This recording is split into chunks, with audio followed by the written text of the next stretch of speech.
മുന്നിൽ നിൽക്കുന്നവരെ കാണാൻ ഏതോ കൊട്ടേഷൻ ടീമാണെന്ന് ആദിക്ക് വ്യക്തമായി മനസ്സിലായിരുന്നു. ചോദ്യങ്ങളും ഉത്തരങ്ങളും ഒന്നും പ്രതീക്ഷിക്കാനില്ലാത്തതുകൊണ്ടും അതിനൊട്ടും സമയമില്ലാത്തതുകൊണ്ടും തനിക്ക് നേരെ പാഞ്ഞു വരുന്നവനെ വലതുകാൽ ഉയർത്തി ചവിട്ടി വീഴ്ത്തിയവൻ മുന്നിലേക്ക് പാഞ്ഞു വരുന്ന ഓരോരുത്തരെയും ക്രൂരമായി തന്നെ നേരിട്ടു. അസാധ്യം ഈ വഴക്കത്തോടെയുള്ളവന്റെ പ്രവൃത്തിയിൽ എതിർത്ത് നിൽക്കാൻ പോലും ആവാതെ ഓരോരുത്തരും വീണു. കൊല്ലുന്നില്ല, പകരം അതായിരുന്നു ഭേദമെന്ന അവസ്ഥയിലാക്കിയിരുന്നു ആദി. തീർത്തും അക്ഷമയായിരുന്നു അവനിൽ. അവളിൽ നിന്ന് അത്ര നേരം അകന്നു നിൽക്കേണ്ടി വന്നതിന്റെ ദേഷ്യം അതുകൂടി അവരിൽ തീർത്തു അവൻ. കൂട്ടത്തിലുള്ള ഒരുവൻ തോക്കുമായി മുന്നോട്ട് കുതിച്ചെന്നു അവനെ ചവിട്ടി വീഴ്ത്തിക്കൊണ്ട് അത് കൈക്കലാക്കി അയാളുടെ കാലിലായി ഷൂട്ട് ചെയ്തവൻ ദേഷ്യം തീരുവോളം പ്രവൃത്തി തുടർന്നു.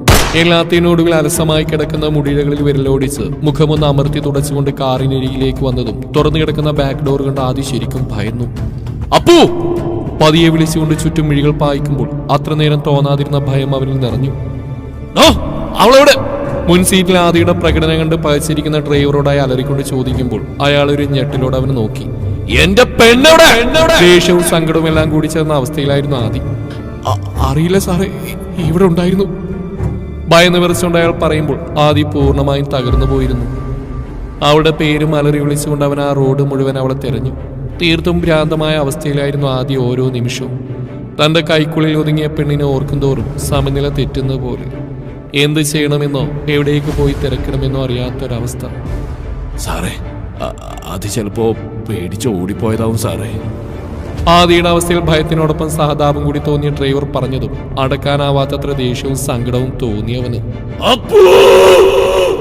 ഒരലർച്ചയോടെ ഒരിക്കൽ കൂടി ആ പേര് വിളിച്ചുകൊണ്ട് റോഡിലായി മുട്ടുകുത്തി ഇരുന്നു പോയവൻ ഓർമ്മയിൽ നിന്നും തിരികെ എത്തുമ്പോൾ എല്ലാം കേട്ടുകൊണ്ട് കിളിപോയ അവസ്ഥയിൽ നിൽപ്പായിരുന്നു അജു. മുന്നിൽ നിൽക്കുന്നവന്റെ നിറഞ്ഞ കണ്ണുകൾക്കാണ് ആ നിമിഷം അവൻ എത്രമാത്രം വേദനിച്ചു കാണുമെന്ന് അജുവിന് ഊഹിക്കാവുന്നതേ ഉണ്ടായിരുന്നുള്ളൂ. എനിക്കറിയില്ല അജു, കഴിഞ്ഞ 2 വർഷം ഞാൻ എങ്ങനെയാണ് മുന്നോട്ട് തള്ളി നീക്കിയതെന്ന്. അവളെ അന്വേഷിച്ച് അവിടെ മുഴുവൻ അലഞ്ഞതാ. ആ നിമിഷം പേരില്ലാതെ മറ്റൊന്നും ചോദിക്കാതിരുന്നു ഏറ്റവും വലിയ തെറ്റായി പോയെന്ന് തോന്നി. എന്നും എവിടെയും തിരയുന്ന മുഖമാണത്. ഇന്നിപ്പോൾ ഒട്ടും പ്രതീക്ഷിക്കാതെ എൻ്റെ അപ്പു. കേവലം വാക്കുകൾ കൊണ്ട് അവൻ്റെ ഉള്ളിലെ സന്തോഷം പ്രകടിപ്പിക്കാൻ ആദിക്കാവുന്നുണ്ടായിരുന്നില്ല. അത്രമാത്രം ഉള്ളം ആനന്ദിക്കുന്നുണ്ട്. അജുവിന് അത് മനസ്സിലായി.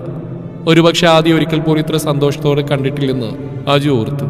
അല്ലടാ, ആ കൊച്ചു പേടിച്ചു പോയി തന്നെയാണെന്ന് എനിക്ക് ഉറപ്പാണ് ആദി. കുറച്ച് സമയത്തിന് ശേഷം എന്തോ ഓർത്ത പോലെ അജു വീണ്ടും ചോദിക്കുമ്പോൾ ആദിയുടെ മിഴികളൊന്ന് ചുരുങ്ങി. അതെന്താടാ? അല്ലെങ്കിൽ പിന്നെ അവള് എവിടെ പോവാനാ? അതുതന്നെയാണ് ഞാൻ ചോദിക്കുന്നത്. അതിൻ്റെ ഒരു സ്വഭാവം വെച്ച് പേടിച്ച് ബോധം പോയെന്ന് പറഞ്ഞാൽ വിശ്വസിക്കാം. പക്ഷെ ഇതിപ്പോ തന്നെയുള്ള ഇത്ര നേരം നീ പറഞ്ഞ കഥകളെല്ലാം വെച്ച് നോക്കുമ്പോൾ മീരയ്ക്ക് എവിടെയും നിന്നോടൊരു ദേഷ്യമില്ലെന്ന് മാത്രമല്ല, നിന്നെ അത്രയും വിശ്വാസമായിരുന്നെന്ന് ഉറപ്പല്ലേ? ആ നിന്നോടൊരു വാക്ക് പോലും പറയാത്തതുപോലെ സ്ഥലത്തുനിന്ന് ആ കൊച്ചു തനിയെ ഓടിപ്പോവോ? ഇനി നിന്നെ ഭയന്ന് പോയതാണെങ്കിൽ തന്നെ നീ അന്ന് കെട്ടിയ താലിയും കഴുത്തിലിട്ടുകൊണ്ട് നടക്കുവോ?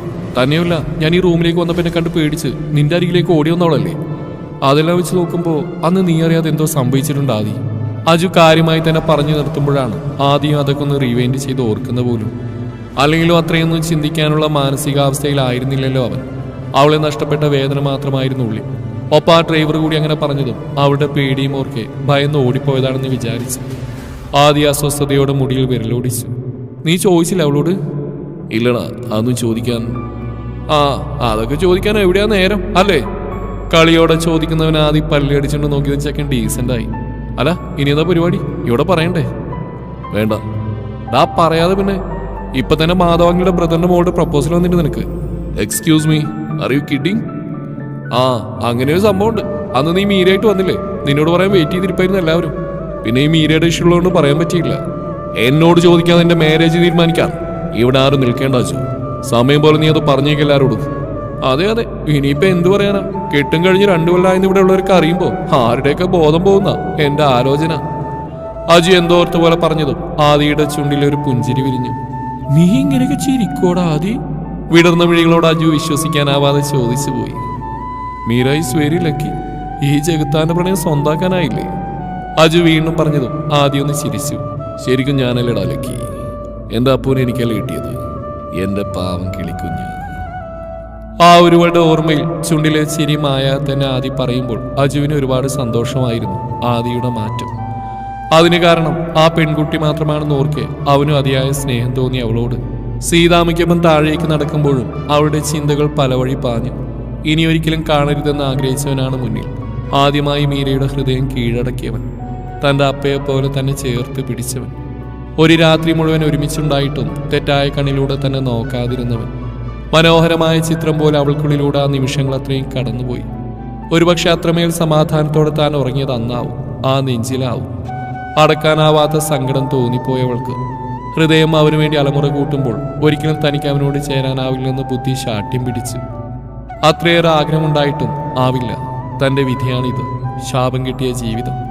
അതിലേക്ക് വെറുതെ പോലും അവൻ വരണ്ട. വന്നാൽ തന്റെ അപ്പയെ പോലെ അവനെയും. ഓർക്കുമ്പോൾ പോലും അവളുടെ ഉടൽ വിറച്ചു. ഇങ്ങനെ ഒരു ജന്മം തന്നതിന് ദൈവത്തിനോട് പോലും ദേഷ്യം തോന്നിയ നിമിഷം, സ്വയം വെറുപ്പ് തോന്നിയ നിമിഷം. നിനക്ക് ഈ ഭൂമിയിൽ ഞാൻ മാത്രം മതി മീര, ഞാൻ മാത്രം. കാതിൽ മുരളുന്ന പോലെയുള്ള ശബ്ദം, വന്യമായി തിളങ്ങുന്ന മിഴികൾ, ചെവി പൊത്തിപ്പിടിച്ചുകൊണ്ട് മിഴികൾ ഇറുകെ അടച്ചുപോയവൾ. ഏയ് മീര, എന്താ പറ്റി? തോളിൽ തട്ടിക്കൊണ്ടുള്ള പരിചയമില്ലാത്ത ശബ്ദത്തിൽ അവൾ ഒരു പിടച്ചിലോടെ മിഴികൾ വലിച്ചു തുറന്നു. വല്ലാതെ ഭയന്നു പോയിരുന്നു. വീണ്ടും ആ നരകത്തിൽ എത്തിപ്പെട്ടു പോയെന്ന് കരുതി. ചുവന്നു കറങ്ങിയ മിഴികളിലേക്കും വിതുമ്പുന്ന കുഞ്ഞു ചുണ്ടുകളിലേക്കും ഇമച്ചിമാതെ നോക്കിക്കൊണ്ട് ആഗ്നേയി ചോദിക്കുമ്പോൾ ഒരു സ്വപ്നത്തിൽ നിന്നെന്ന പോലെ ഞെട്ടിയുണർന്നവൾ മുന്നിൽ നിൽക്കുന്ന ആരെന്ന് മനസ്സിലാവാതെ ഭയത്തോടെ നോക്കി മീര. എന്നെ മനസ്സിലായില്ലല്ലേ? ചിരിയോട് അവൻ ചോദിക്കുമ്പോഴും അതേ നിൽപ്പ് തുടർന്നതേയുള്ളൂ മീര, ഒരു വാക്ക് പോലും ചോദിക്കാനാവാതെ. ഞാൻ ആഗ്നേയ്, തന്റെ സുധാമയുടെ മകനാ. അഗ്നി സ്വയം പരിചയപ്പെടുത്തുമ്പോൾ പതിയെ നേർമയിലൊന്ന് പുഞ്ചിരിച്ചു മീര. മോളെ. സീതാമ്മയുടെ വിളി വന്നതും അഗ്നി ഒന്നുകൂടി നോക്കിക്കൊണ്ട് വേഗത്തിൽ അടുക്കളയിലേക്ക് നടന്നവൾ. അപ്പോഴും അവളുടെ പുഞ്ചിരിയിൽ കുടുങ്ങി നിൽക്കുകയായിരുന്നവൻ. ആദ്യം ഫ്രഷായി താഴേക്ക് വന്ന സമയം എല്ലാവരും പതിപോലെ ബ്രേക്ക്ഫാസ്റ്റ് കഴിക്കാൻ ഇരുന്നിരുന്നു. ഓഫീസിൽ പോകാനുള്ള ടൈം ആയിരുന്നിട്ടും ഒരു ടീഷർട്ടും ട്രാക്സും എടുത്തിട്ട് വരുന്നവനെ കാണേ എല്ലാവരിലും സംശയം നിറഞ്ഞു. പക്ഷെ ഒന്നും ചോദിക്കാനായി നിന്നില്ല. ചോദിച്ചാലും മറുപടി പറയില്ല. ആര്യനും അഖിയും ജിത്തുവും ആയിഷും അജു എല്ലാവരും കഴിക്കാനായി ഇരിക്കുന്നുണ്ട്. എല്ലാവരും ഒന്നിച്ച് തന്നെയാണ് ആ വലിയ ടേബിളിന് ചുറ്റും ഇരിക്കുന്നത്. മുത്തശ്ശിയുടെ നിർബന്ധമാണ്. ആദിക്ക് ബാധകല്ല കേട്ടോ. ആരുടെയും ഇഷ്ടങ്ങൾക്കനുസരിച്ച് അവന് മാത്രം കിട്ടില്ല. അതുകൊണ്ടാണ് എല്ലാവർക്കും മുമ്പിൽ ആളൊരു താന്തോന്നിയായി പോയത്. ആരുണ്ടെങ്കിലും ആദിയുടെ മിഴികൾ ആദ്യം തിരഞ്ഞത് മീരയാണ്. അമ്മയുടെയും അപ്പച്ചിയുടെയും നടുവിലായിരിക്കുന്നവളെ കാണെ ആർക്കും അത്ര വേഗം മനസ്സിലാക്കാനാവാത്തൊരു പുഞ്ചിരി അവനിൽ വിരിഞ്ഞു. അവർക്കെല്ലാം ഒപ്പം ഇരിക്കുന്ന അജു അത് കൃത്യമായി കാണുക തന്നെ ചെയ്തു. ആദിയുടെ ആ ഭാവങ്ങൾ അത്രയും അവന് പുതുമ നിറഞ്ഞതാണ്. മറ്റാരെയും ശ്രദ്ധിക്കാതെ ആദ്യം ഒന്ന് ചേറി നീക്കിയിട്ടിരുന്നതും അത്ര നേരം മുഖം കുനിച്ചിരുന്നവൾ ആ ശബ്ദത്തിൽ പതിയെ മുഖമുയർത്തി അവനെ നോക്കി. തന്നെ ഇമച്ചിമാതെ നോക്കിയിരിക്കുന്നവൻ. മീരയുടെ കൈകൾ ദാവണി തുമ്പിലായി മുറുകി. ആ മിഴികളൊന്ന് പിടഞ്ഞു. പക്ഷെ അത്ര നേരം നിറഞ്ഞെന്ന ഒറ്റപ്പെടലും അസ്വസ്ഥതയും ആ മുഖം കണ്ട നിമിഷം തന്നെ മാഞ്ഞു പോയത് അവൾ അറിഞ്ഞു. അവനും മനസ്സിലായിരുന്നു, തന്നെ കണ്ടപ്പോൾ വിടർന്ന മിഴികളിലുണ്ടായിരുന്നു തന്റെ സാമീപ്യം അവൾ അത്രമേൽ ആഗ്രഹിക്കുന്നുണ്ടെന്ന്. ആദിയുടെ ചുണ്ടുകളൊന്ന് വിടർന്നു. മോളെന്താന്ന് കഴിക്കാത്തേ? സീതാമ്മ ചോദിച്ചതും ആദിയിൽ നിന്ന് മിഴികളകറ്റിയൊരു ഞെട്ടലോടെ അമ്മയെ നോക്കിയവൾ. എന്റെ ഏടത്തിയെ പതിയെ ചോദിക്കും, കൊച്ചിപ്പോ പേടിച്ച് വിറക്കും. മീരയുടെ ഞെട്ടൽ കാണാൻ അപ്പച്ചി കളിയോടെ പറഞ്ഞു. എല്ലാവരുടെ ചുണ്ടിലൊരു പുഞ്ചിരി വിരിഞ്ഞു.